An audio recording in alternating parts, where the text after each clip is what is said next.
రైతు మిత్ర కార్యక్రమానికి స్వాగతం. మనం ఇప్పుడు సంగారెడ్డి జిల్లా జహీరాబాద్ పరిసర ప్రాంతాల్లోని రంజోల్ గ్రామంలో ఉన్నాము. ఈ జహీరాబాద్ పరిసర ప్రాంతాల్లో దాదాపు రైతులు 500 ఎకరాల విస్తీర్ణానికి పైగా అరటి సాగు చేశారు. అయితే ఈసారి ధర దక్కక ఎక్కడ చూసినా కూడా పంటను పొలాల్లోనే వదిలేయాల్సిన పరిస్థితి దాపురించింది. దీనికి సంబంధించి మరిన్ని వివరాలను రంజోల్ అగ్రికల్చర్ ఎక్స్టెన్షన్ అధికారి ప్రదీప్ కుమార్ గారు ఉన్నారు. వారిని అడిగి మరింత సమాచారం తెలుసుకుందాం. నమస్కారం సార్. నమస్కారం. కానీ చాలా బాధ అవుతుంది సార్ ఈ అరటి తోటలను చూస్తుంటే. చెట్ల నిండా గెలలు ఉన్నాయి, గెలలు కూడా మంచి ఎక్కడ మచ్చ లేకుండా చాలా బాగున్నాయి. కానీ ఇవి రోటవేటర్ 2-3 రోజులలో కొట్టేయబోతున్నారంటే చాలా బాధ అవుతుంది. పండిన పంట అంతా నేల పాలవ్వబోతుంది. అసలు ఎందుకు సార్ అరటి రైతులకు ఈ సంవత్సరం ఎందుకు ఈ పరిస్థితి వచ్చింది? నమస్కారం మేడం, నా పేరు ప్రదీప్ కుమార్. ఇక్కడ మా జైరాబాద్ ప్రాంతం లోపల సుమారు ఒక 500-600 ఎకరాల వరకు అరటి సాగు చేస్తుంటారు. ప్రతి సంవత్సరం లోపల మనకు 10 నుంచి 20 రూపాయల కేజీ కూడా కొనుగోలుదారులు కొనుగోలు చేసేవాళ్ళు. గత ఈ జూన్ నుంచి వర్షాలు కంటిన్యూస్గా పడడం చేత ఇతర రాష్ట్రాలకు ఎగుమతి అయ్యే పరిస్థితి లేదు. ఎందుకంటే మన ఉత్తరప్రదేశ్ కావచ్చు, ఢిల్లీ కావచ్చు, పంజాబ్ అక్కడ ఏరియా లోపల వర్షాలు పడడం చేత మార్కెట్లు వారాల తరబడి మార్కెట్లు క్లోజ్ చేయడం పరిస్థితి ఉంది. అందుకోసం ఆ నెల లోపల కటింగ్ కావాల్సిన అరటి అంతా కూడా మిగిలిపోయింది. ఈ దసరా, దీపావళి, కార్తీక మాసం లోపల కూడా రేటు తగ్గుతుంది అనుకున్నారు రైతులు. అయినా కూడా ప్రొడక్ట్ అనేది ఎక్కువ కావడం చేత మార్కెట్ డిమాండ్ తగ్గి ఈ రేటు పరిస్థితి ఉన్నది మేడం. కానీ సార్ మనం ఇప్పుడు మార్కెట్లకు అరటి పండ్లు డజన్ ఎట్లా అని అడిగితే మినిమం 50 రూపాయలు 60 రూపాయలు ఉంది. నేను నిన్ననే అడిగిన. పెద్ద సైజు ఉంటే 80 అన్నారు, చిన్న సైజు ఉంటే 50-60 అవును మేడం. అదే ఇప్పుడు నేను కూడా మీకు రైతులకు వచ్చేసి ఎవరైతే కొనుగోలుదారులు ఉన్నారో 4 రూపాయల కేజీ, 5 రూపాయల కేజీ కూడా తీసుకుపోలేని పరిస్థితి ఉన్నది. మీరు అన్నట్లు మార్కెట్ లోపల ఎవరైతే రిటైలర్స్ అమ్మే వాళ్ళు ఉన్నారో వాళ్ళైతే అదే టెంపో మెయింటైన్ చేస్తారు. ఎందుకంటే 50 రూపాయలు, 60 రూపాయలు, 60 రూపాయలు, 50 రూపాయలే మెయింటైన్ చేస్తారు. ఎందుకంటే ధర తగ్గినప్పుడు తగ్గితే మళ్ళీ రేట్లు పెరిగినాయి అని అనేది ఉంటుంది కాబట్టి వాళ్ళు మటుకు తగ్గిస్తలేరు. రైతులకు మటుకు ఎటువంటి లాభం లేదు మేడం. మరి ఇది ఎంత అన్యాయం సార్? ఇక్కడేమో రైతుకు 5 రూపాయల కిలో కూడా ఎవరు అడగట్లేదు. అక్కడేమో వినియోగదారుడు నష్టపోతున్నట్టే, రైతు నష్టపోతున్నట్టు. ఇక్కడ మొత్తం మధ్య దళారులే లాభం పొందుతున్నారు మేడం. ఉదాహరణకు రైతు వేళ ఆలోచిస్తే మేడం, ఒక్క మొక్క నాటాలంటే 20 నుంచి 25 రూపాయలకు ఒక మొలక కొనుక్కొచ్చి మొక్కను నాటుతాడు మేడం. ఆ మొక్కను మనకి కనీసం 6 నెలలు 8 నెలల మొక్కలను దానికి సేవ చేయాలి. సేవ చేసిన తర్వాత ఒక మొక్కకి ఒక గెల 35 నుంచి 40 కేజీల గెల వచ్చింది అనుకుందాము. 4-4 16 160 రూపాయలు. 40 కిలోలు ఇంటూ 4 రూపాయలు వేసుకున్నా కూడా 160 రూపాయలు ఒక గెలకు వస్తున్నది. 25 రూపాయలు ఒక మొక్క పెట్టడంకు అయిపోయింది. దుక్కి చేయడము, కలుపు తీయడము, పైపాటు మందులు కొట్టడము, అటువంటి ఖర్చులు అనేవి అన్నీ ఉంటాయి మేడం. రైతుకి ఇప్పుడు అమ్మేదానికి పోతే ఆయన పెట్టుబడి పెట్టిన ఖర్చులు కూడా రాని పరిస్థితి ఉంది. మీరు చూస్తున్నారు ఈ గెలలన్నీ కటింగ్ స్టేజ్కి వచ్చేసినాయి. ఎవరైతే కొనుగోలుదారులలో వాళ్ళు రాకోసారు రాలేని పరిస్థితుల లోపల డైరెక్ట్ రోటావీటర్కి వచ్చేసి భూమిలో కాళ్ళే దున్నుతున్నారు మేడం. రైతులను చెప్పలేని వాళ్ళ బాధలు మనం చెప్పలేము. పెట్టుబడి మొత్తం మీద పడ్డట్టు. ఇక ఒక సంవత్సరం లోపల ఒక రైతు 2 ఎకరాలు, ఒక రైతు 3 ఎకరాలు వేసుకున్నారు. వాళ్ళు లక్షలల్లో నష్టం పోయారు. వాళ్ళు తలా దిక్కులు తోచని పరిస్థితి లోపల ఉన్నారు. 10 నెలల కష్టం నేల పాలైనట్టేగా సార్. అంతే మేడం. అంటే ఒక రైతుకి పెట్టుబడి ఖర్చులు పోను కిలో ఎంత పోతే మంచి ధర వచ్చినట్టు సార్?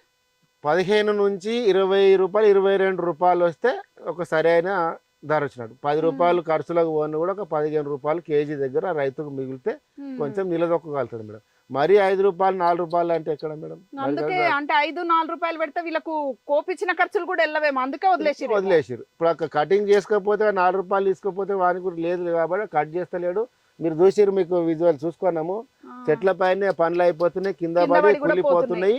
ఇక లేని పరిస్థితుల లోపల మొక్కలను భూమి లోపలే కళ్ళెదున్నాయి. మొక్కలు మీన్స్ గెలలతో పాటు భూమి లోపలే కళ్ళెదున్నుతున్నారు. ఒక 4 రోజులు ఇవేమి ఉండవు, మొత్తం నేలపై ఇంకొక వారం రోజుల లోపల చెట్టు పైన పనులు అయిపోతాయి కాబట్టి బయట తీసుకుపోలేని పరిస్థితి కాబట్టి కళ్ళెదున్నేస్తారు. ఆల్రెడీ ఒక 20-30 ఎకరాలు భూమిలో కళ్ళెదున్నారు కూడా మా ఏరియా లోపల. కానీ ఈ పరిస్థితిని నిరోధించాలంటే ఎట్లాంటి వ్యవస్థ ఉంటే బాగుంటది? మీరు అన్నట్లు వీటికి రైతులకు ఈ అరటికి ప్రత్యామ్నాయ మార్గాలు రైతులకు ప్రోత్సహిస్తే బాగుంటుంది మేడం. ఉదాహరణకు మనకు బనానా చిప్స్ చేస్తుంటారు. బనానా చిప్స్ కానీ వాటి ప్రాసెసింగ్ ఎట్లా చేయాలి, మహిళా సంఘాలకు కావచ్చు, లేకుంటే ఫార్మర్ ప్రొడ్యూసర్ ఆర్గనైజేషన్ ద్వారా కొన్ని కేంద్రాలు ఏర్పాటు చేసేసి అటు ప్రత్యామ్నాయ మార్గాలు చూపిస్తే ఇటువంటి పరిస్థితుల లోపల రైతులకు ఆదుకున్న వాళ్ళం అవుతాం మేడం. కానీ ఇప్పటికే రైతు అనే వాళ్ళు చాలా కష్టాల్లో ఉన్నారు. కడగండ్ల సేద్యమే చేస్తున్నారు. ఎప్పుడూ పెట్టుబడి ఎక్కువే అవుతుంది, ఆదాయం మాత్రం వస్తలేరు. కానీ ఇట్లాంటి పరిస్థితులు ఉంటే రైతులు అప్పుల పాలై చాలా అవస్థలు పడతారు కదా సార్. ఇప్పుడు ఇంతకుముందు మేడం ఒక 15 days బ్యాక్ ఎక్స్పోర్ట్ క్వాలిటీ అనేటోళ్ళు వేరే దేశాలకు ఎగుమతి చేసే వాళ్ళు కూడా కొందరు వచ్చిర్రు. ఇక్కడ లోకల్ కొనుగోలుదారులు 10 రూపాయలు అట్లా పెట్టినా కూడా వాళ్ళు 22 రూపాయల కేజీ చొప్పున తీసుకెళ్ళిర్రు. వాళ్ళు కూడా ఏం చేస్తారంటే ఎక్స్పోర్ట్ క్వాలిటీని మట్టుకు వాళ్ళు తీసుకెళ్తారు. ఆ మిగతాది సెకండ్ క్వాలిటీ థర్డ్ క్వాలిటీ ఉన్నదంటే మనకి ఇక్కడనే వదిలేసిపోతారు. క్వాలిటీ అంటే ఎట్లా ఎంచుకుంటారు? అంటే మంచి క్వాలిటీ ఉన్నాయి, పళ్ళు పెద్దగా ఉన్నాయి, కలర్ కానీ ఎటువంటి డ్యామేజ్ లేని ఉన్నాయి మట్టుకు సెలెక్ట్ చేసుకుంటారు. వాళ్ళ 20 నుంచి 22 రూపాయలు కట్టించేసారు. ఇప్పటికి ఒక 5-6 కటింగ్లు చేసిండ్రు. వాళ్ళకు కూడా బయట డిమాండ్ లేకపోవడంతో మళ్ళీ ఫిబ్రవరి వరకు మేము వచ్చే పరిస్థితి లేదని చెప్పిపోయారు మేడం. ఇప్పుడు మీరు ఎక్స్పోర్ట్ క్వాలిటీ అన్నారు కదా, అంటే వాళ్ళు మంచి కాయలు తీసుకొని కిందివన్నీ వదిలేసిపోతారు. రైతుకు బయట అమ్ముకోలేని పరిస్థితి ఎవరు తీసుకోరు. కాకపోతే ఆయన ఏం చేస్తాడంటే ర్యాండమ్ గా 2 క్వింటాల్ అయిందా 3 క్వింటాల్ అయిందా లంసమ్ గా ఇంత అమౌంట్ ఇస్తే నీకు ఏమన్నా చేసుకో అని కొంచెం అమౌంట్ కట్టించిపోతాడు.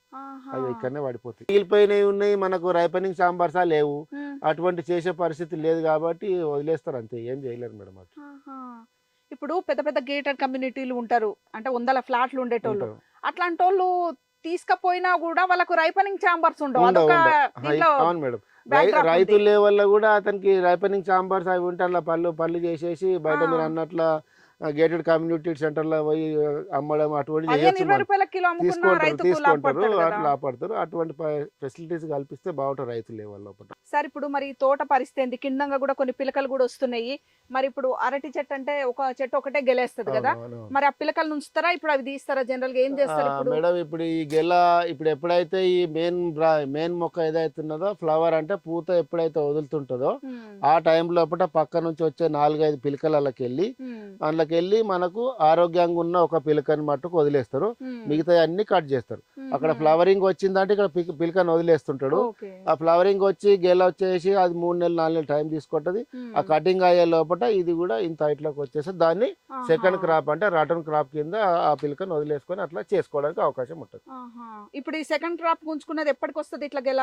మళ్ళీ 6 నెలల తర్వాతనే పిలక వస్తుంది.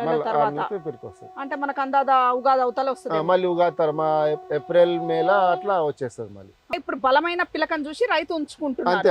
గెల ఫ్లవర్ వచ్చే టైం లోపల ఉన్న 4 పిలకలల్లా మనకు ఆరోగ్యంగా ఉన్న పిలకను వదిలేస్తాడు. దాన్నే రటన్ క్రాప్ కింద సెకండ్ క్రాప్ కింద యూజ్ చేస్తాడు. పాపం అప్పుడైనా ధర దక్కితే బాగుండేదేమో రైతు. ఫస్ట్ క్రాప్ రాకపోయినా కూడా సెకండ్ క్రాప్ కన్నా కొంచెం ధర దక్కితే దీనికి సరిపోతుంది. అంటే ఇట్లాంటి పరిస్థితి గతంలో ఎప్పుడైనా ఎదుర్కొన్నారా అరటి రైతు? ఇంత ఘోరం ఎప్పుడు లేకుండా మేడం, ఇంత ఘోరం అసలు ఎప్పుడు లేకుండే.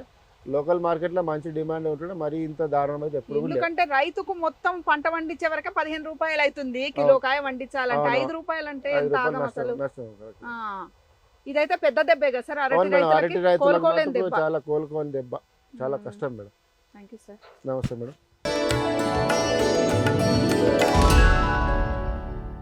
మరో వ్యవసాయ సంబంధ అంశంతో మళ్ళీ కలుద్దాం. అంతవరకు సెలవు, నమస్కారం.